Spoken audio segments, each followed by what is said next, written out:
Hi there, and a very warm welcome to this week's video, which is the second part of our collaboration series with Max Schwugier. So this week we are finishing our knitting, and therefore we are going to light and shade and render this thing. So without further ado, let's grab your coffee and let's dive right in. For those who haven't seen part 1, I really recommend watching that. The link is in the upper right corner right now. If you want to continue watching, this is fine too. So let me introduce my collaboration partner Max again. So meet Max. He's obviously a very talented artist and he does very cool projects with simulation, shading and rendering like this one. And of course, he also has a Patreon. So the deal for this collaboration was that I give him my videos, my scene files and everything to share on his Patreon, while I get all his data to share on mine. And actually he was really busy, so while I did 2 videos, he actually produced 4, which will be uploaded on my Patreon shortly. Welcome to Cinema 4D Land. Before we continue and actually reshade our strands, and this is because the shading of last week was just to get something to show off at the end of the video, I want to actually enter into a small recap section, because I asked you for advice in some sections of the old video where I thought there might be a better workflow. And yes, some of you answered, and this is what I want to go over now. What I want to look at here first is probably the most tedious part of the first video, where we colored our single strands by using vertex maps. So let's bring in a strand by holding down Shift to merge it into the existing scene. The actual tedious part was to get the weights going, so we had to press C to convert it, and then go into point mode, and then select every one of those strings separately. I'm going to show you 2 techniques, and the good thing is that none of those have the need for this to be splines, so let's revert it to the ABC or Alembic. While this Alembic is still selected, let's get our sweep going by holding down Alt, and then get our spline going by holding down Shift, then get the spline a little bit smaller. Here we go. I just noticed that our Alembic came in centimeters instead of millimeters, what we had in our original scene. But since this is just a demonstration, it doesn't matter. The first suggestion comes from Zaidi, and it's very simple but very effective. Make sure the sweep is active, and then we go into the cloner context and select fracture. And inside of the fracture, we are going with the explode segments mode. The only addition we need now is from the Mograph context a step effector, but instead of scaling, we want to affect the color. And you can see it working already right there. As you obviously can tell, this is not a vertex map anymore, but this doesn't matter, we just have to get in the Mograph color data into the shader if we want to use this technique. Or rely on fields once more to convert the color to another vertex map. I'm not showing you this because Zollska on Twitter actually recommended another very nerdy way to do this. Let me pull out the sweep from the fracture and delete the fracture and the step. To get there, we are going with a vertex map again. So vertex map, and down in the field section, let's add a formula field. You might think this is already it, but this is just a sine wave, so it repeats. To actually give unique values to every string, we need to put in a formula that Zollska gave me. So here we go. And what we need to do in the frequency, get the number of the strings, which are 16. So if we do that, then we are correct here and we have our non-repeating pattern. Of course, this video should be about shading, lighting, rendering and not about formulas in the recap section here, so I'll make the explanation rather short. It's very similar to what we did with the fracture object before. So instead of fracturing off every string in its own object, it just counts the IDs, so 1, 2, 3, 4 up to 16. But in a shader, this would lead to above white values, so 16 times as bright as white. So to bring it into a 0 to 1 range, we also divide it through the count again. And basically the rest is some math to make it more precise and workable. And I find this a very awesome solution, so I'm going to go with this. Oh, and if you're wondering why we have the standard scheme of the vertex weight colors again, This is because I switched to Cinema 4D 2025 and haven't set this up yet. So let's actually do this real quick by going to the Preferences, going down to Scheme Colors, then move down to Viewport and find the vertex weights. There they are. So what I always go for is a slight gray for the dark parts, so maybe 10%, and a pure white for the white parts. Something like that. Here we go, we have our old scheme back. If you watched part 1, what we did there is build up everything for one strand and then later on copied everything 7 more times to all the other strands. So I'm doing this recap because I also got a recommendation here, and this is very simple again. So what you need to do is go and get a connect and then we cram all the alembics in there. What this allows us to do is reference the connect instead of every single one of the alembics and therefore get our strands, for example, but also our clones much more efficiently. And actually it doesn't stop here, because we can use our formula field together with our vertex map and just change the formula to accommodate for all of those strings, so 16 times 8. To prove that this is working correctly and we have access to all of our different strings, what we can do is go with a curve here and then move in one side, and you can see we can adjust the color here. Very nice. And welcome back. After about 5 minutes of recap, we are at the point where we ended last week's video. And of course, with all these suggestions that came in, I redid the scene a little bit more tidied up. We still have 2 sweeps and 2 cloners. This is because one of these strands here is a different color, and I don't want to do that over the shader because this would be just too complicated. If we have a quick look at our video again, you can see those main strands are white with green strands in between it. Of course, there's the orange-red thread, but we're going to copy what we did in our main shader later on and just recolor it. So I would suggest to just jump into the materials again and reshade our strand so it mimics what we see in this video here. Welcome to the shading section, but before we actually do shading, let's just change 2 things on the geometry of our scene. First, to declutter our viewport, what I want to do is select the cloners and set its viewport mode to off. This means the hair are gone in the viewport while still accessible in the rendering. And second, a thing we didn't do last time is changing the fong angle on the strands. Because they look very edgy, it's best to increase the fong angle, for example, to 90. Of course, an alternative is to go with more segments in the end side, but this will produce a lot more polygons, and if you are decently far away, it even doesn't matter. So now that we've dealt with those changes, let's actually go to shading. What I want to do is change the diffuse material that we used up until now into a universal material, because it will add reflections, and those are necessary for cloth most of the time. Of course, leaving the specular without roughness would be too glossy. So first of all, let's go to the BSDF model and set it to GGX. By the way, I have a video on that. And then go to the roughness and set it to 0.5 for now.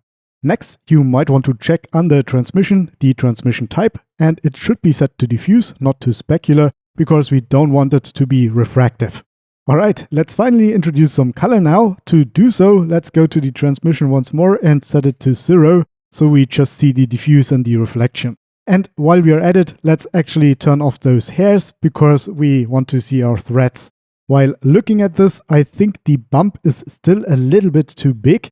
So let's go to the bump and set it to 0.005. Well, not very visible, but anyway, we did something. What I want to do next is bring in those vertex maps. And if you watched my vertex map tutorial, you'll know what node I'm going to use.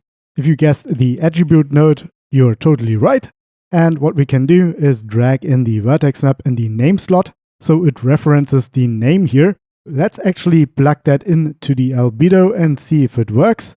And no, it doesn't, and this is because the type is set to color instead of float, because we are using a vertex map, not a vertex color. While this gives us a gradient over all these strings, this is of course not what we want. We want to have a selected few strings that are green instead of white, Before we continue on with our randomization, let's make sure we are all on the same page, especially when it comes to our vertex maps and formula fields. Because in there has to be a value of 112. This is because we want to give each and every string its unique value. We have 16 strings per strand, and we have 7 strands merged together. And 7 times 16 is 112. And if you remember, we excluded the 8th strand because we wanted to give it a different color. To see the following changes a little bit better, let me introduce you to a texture environment to give a little bit more light, and then actually introduce you to the node, which is a random map. Let's bring it into the stream here. So whatever comes in here can be randomized by the function you choose in here. Perlin might ring a bell for some of you.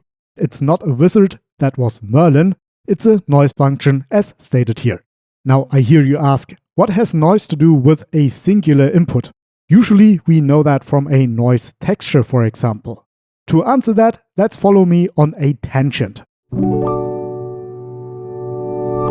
In our case, the tangent is called Blender because we can explain it very well here.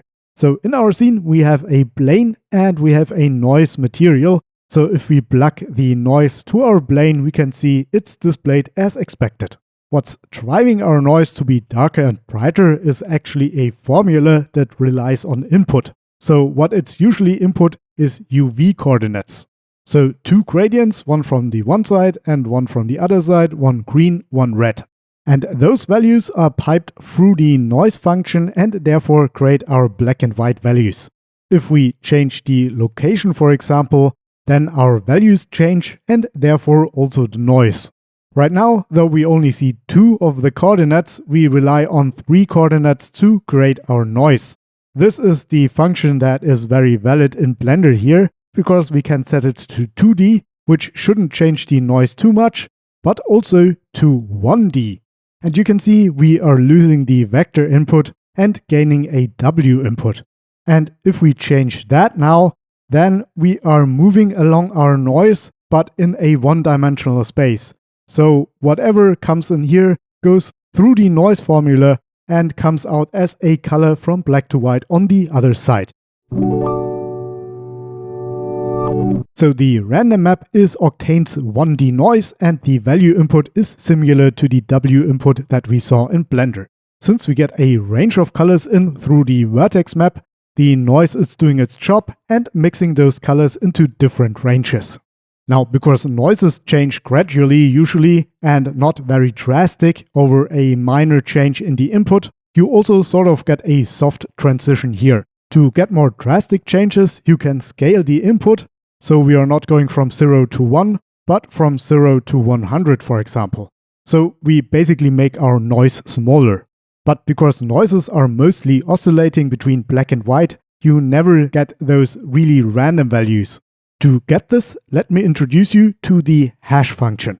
I would call this a quasi-random function, so each number triggers different responses and those are not connected. So even with a value of 1, it looks very random. And this is exactly what I'm going to use to get my green strands going.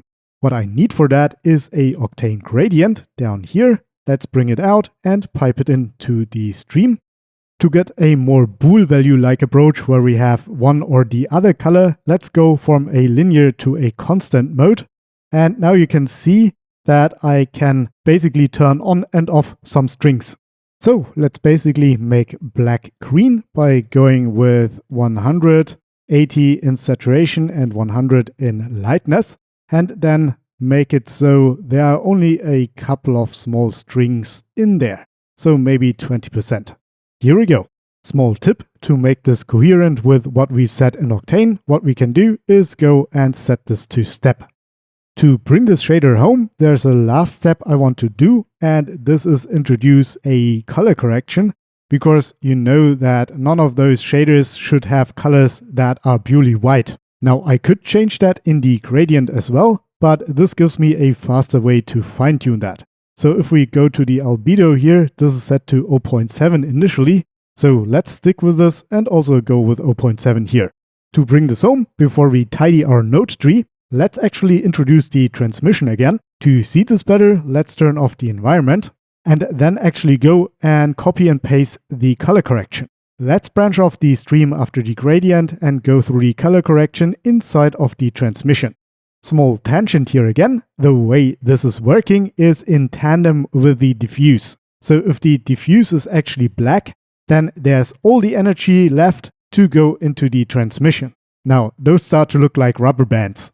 If we have full white albedo though, we don't have any energy left to go into the transmission. So there's always a balance to strike. What I came up with is 0.7 as we said before for the albedo, and then for the transmission 0.8 to 0.9. But of course, you're welcome to play around with that. And this is the exact technique I used in the beauty renders of this video that you saw in the beginning. Though I cheated a little bit, so if you look closely, you can see that those green strings still have white hair. Maybe that tells us that we don't have to pursue everything to the last detail, but if we want, there are methods, and for this we have to restructure our setup a little bit. To get our hair to inherit the color of the string, we need to get the vertex maps of the string to our cloner.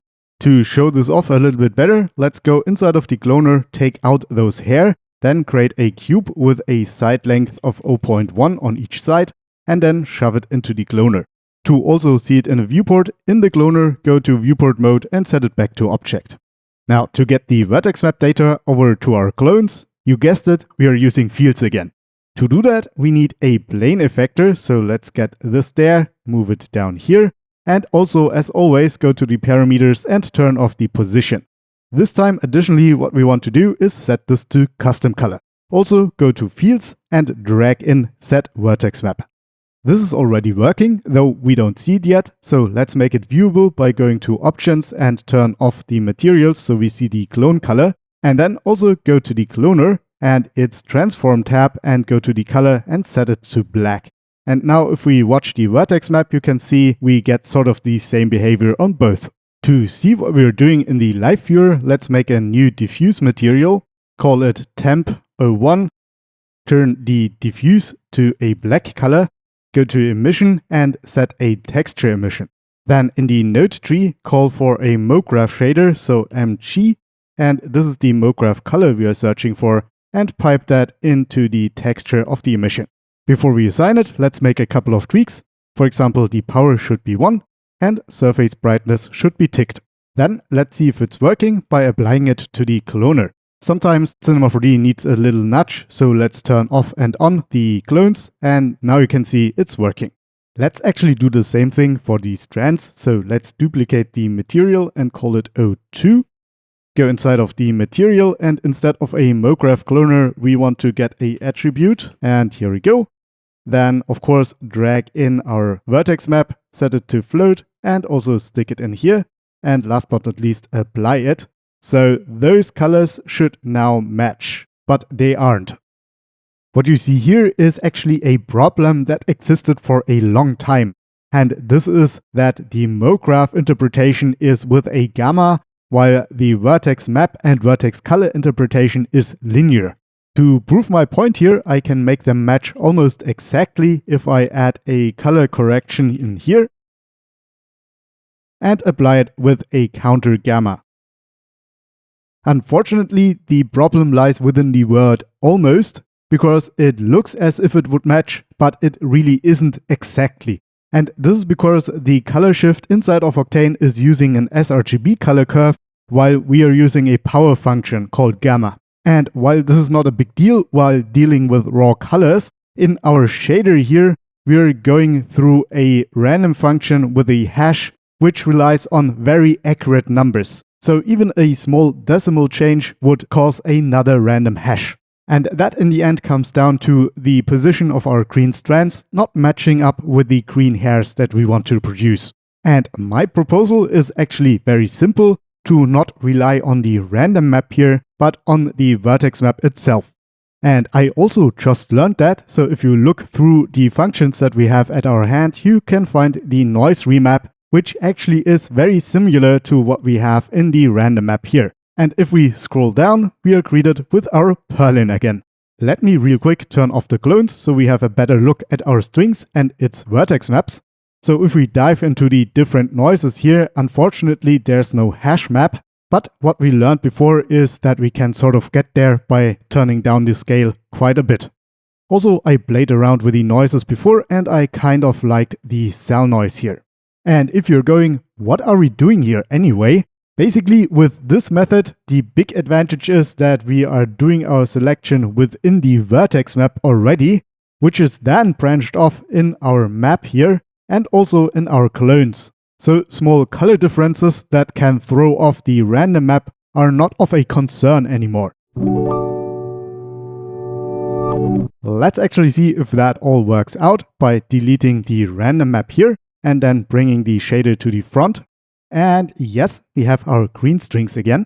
In order to see if that works on the cloner again, of course, turn on the cloner, then duplicate the material and actually bring in the setup that we made here to get the same color. Go to our duplicated shader, bring that in and plug it in here. And then last but not least, that should work if we just apply it. It seems Cinema 4D needs a nudge again, so let's provide it with one. And now if we zoom in, you should be able to see that where we have our green string, we have our green cubes. Nice. The last thing we have to do, well, besides tidying up our scene, is to get rid of the cube and move the hair back in. Here we go. So we can see at the green portions of the strings, we get green hair. Exactly as intended. Of course, there's a lot more you can do with shading, for example, subtle color differences or luminance differences in each string, but I leave that up to your imagination. So the last thing I want to do in shading before we go to lighting, rendering and then closing off the tutorial is actually the orange strand. For this, I'm going to duplicate those materials, then dive into one of those, and the only thing we have to change is those colors here. This is very easy, barely an inconvenience, so the green color becomes red by going to the degree and set it to 0, and this becomes orange with 30 degree and a saturation of 80. Let's copy this gradient and move over to the hair and then just paste it in here. Here we go. Of course, also call it accordingly. And now let's watch the fruits of our labor by actually assigning them. So let's assign them to the string and also to the hair. Of course, we have to turn on the hair as well. Here we go. And a very warm welcome to the lighting part. As I always say, lighting doesn't have to be complicated, and actually we did a lot of it in the last video already by placing one light. What we want to do here is actually just a little bit of seasoning. Though what's actually useful to know when lighting is your framing, because dependent on the framing the light can look vastly different. And Max played around with this and actually exported a Alembic camera for me to use. So let's actually shift drag Max's camera in here. Everything looks good. So let's go inside of the camera. And you can see this looks a little bit strange. This is because this should be a 9:16 framing, so a upright 16:9. As I don't want to change the whole aspect ratio of our layout, I'm going to cheat a little bit by converting the camera by hitting C, going to Object and change the focal length to 150. To get this a little bit more centered for our needs, I'm going to apply the film offset here in this direction. So let's say -10 is good. Last but not least with the camera, let's give it a Octane camera tag to give it some depth of field. So let's go to the thin lens and enter a value of 10 in the f-stop. To give the bokeh a little bit more character, we can go to the aperture edge, set it to 2.5, then the bokeh side count to 5, and last but not least the roundness to 0.25. I have a video for the universal camera where I go through all of those settings. Last, let's set the focus by unticking autofocus, go to our camera and then pick the focus here. This is my preferred method. Let's actually talk about lighting now. So let's jump out of the camera and search our light source. To explain that one more time, turn off the camera and turn on the light source in your viewport. And we can see it's a single light source where the position is controlled by the null. And by the way, if you see my viewport lagging here a little bit, this is because we didn't turn off the viewport visibility of our hairs again. So let's do this by going to off here. And yes, it's 100% better. What I want to do with the lighting is get a orange accent going from underneath. So I'm going to duplicate the light here, call it orange light, and then move the null here in the coordinates so the light goes underneath. I think a value of 50 is good. And then we rotate it around, I guess to somewhere like this. And if we now go inside of the camera again, we can see we get a glow from below. To be honest, white also looks quite good, but let's change this to orange by going into the tag and then the nodes, then bring in a RGB spectrum and pipe it into the texture here and go with values 1, 0.1 and 0.01. This is a little bit strong for my taste, so let's adjust the power to 25. As a next step, I want to make the white light less uniform. You can see its uniformity by going outside of the camera here. I think the best way to do that is with a spotlight distribution. So let's go into the nodes of the other light and call for a distribution and then spotlight distribution and pipe it into the distribution slot of the light. Lots of distributions. You can see the cone is very wide still, so to make it more drastic, let's go with a cone angle of 20. And what we could also do is go to our light and change its distance. So for example, minus 100 here. And let's go inside of our camera and see this. And we created a nice little hotspot here. I think this is looking pretty good.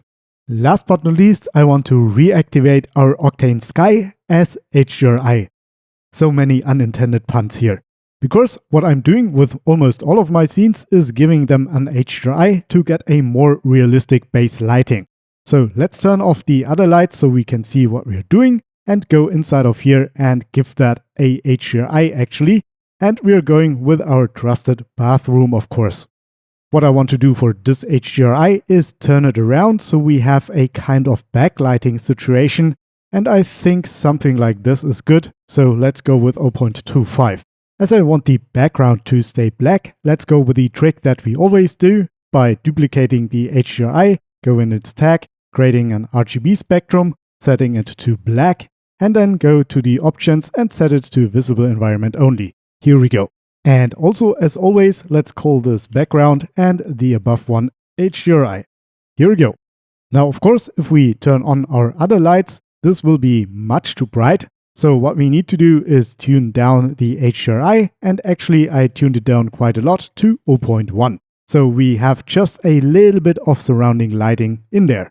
And this is pretty much our lighting done. Let's go over to rendering. And welcome to the render section. As I have other tutorials that go deeper into rendering, I just go briefly over that. First of all, let's open up the Cinema 4D render settings and enable Octane here.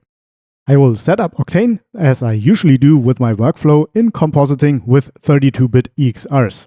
So first of all is the color space, and very important, EXRs need linear color space, either linear sRGB or ACES-CG. I'm of course going with ACES-CG here. Next, let's head over to the render AOV group, enable it, and paste in the render tokens here.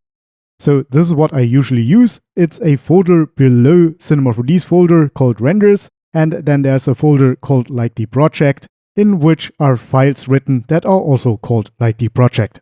I usually go with a lossy DWAB compression, but I never noticed any artifacts. And then I want to save my beauty, as I don't want to save it over Cinema 4D, and I don't want to save multi-layer files, as I want one EXR per multi-layer that I have.